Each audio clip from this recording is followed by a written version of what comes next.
चतुर्भुज. समांतर भुजाचे गुणधर्म 2. समांतर भुजेचे विरुद्ध कोन एक समान असतात. दिलेले ABCD हा एक चतुर्भुज आहे.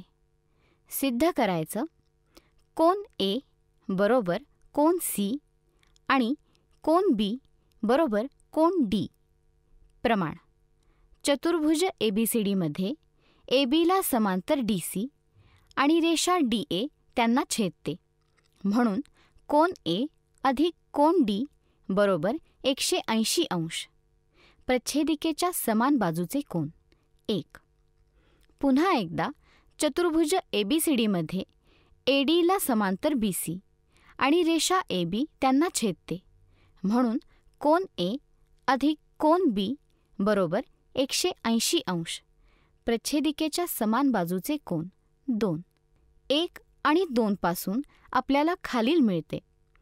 कोन A अधिक कोन D बरोबर कोन A अधिक कोन B बरोबर 180 अंश.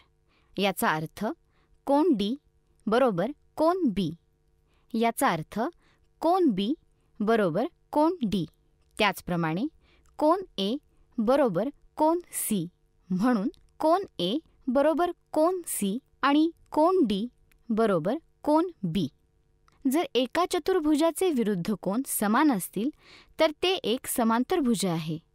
दिलेले ABCD हा एक चतुर्भुज आहे.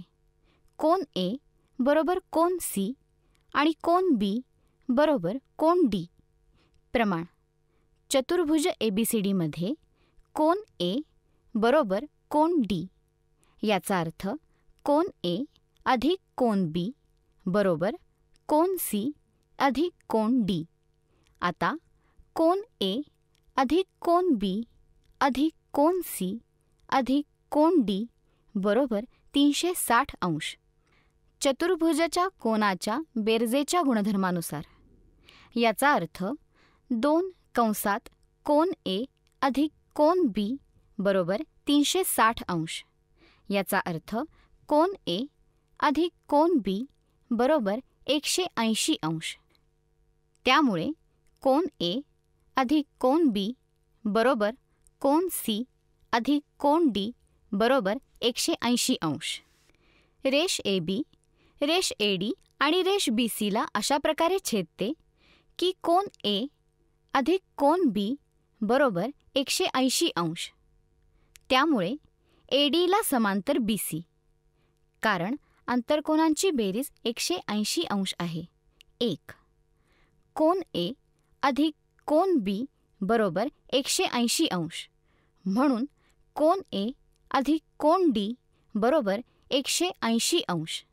कारण कोन B बरोबर कोन D. त्यामुळे ABला समांतर CD. 2. 1 आणि 2 पासून आपल्याला मिळते ABला समांतर CD आणि ADला समांतर BC. म्हणून चतुर्भुज ABCD हा एक समांतरभुज आहे.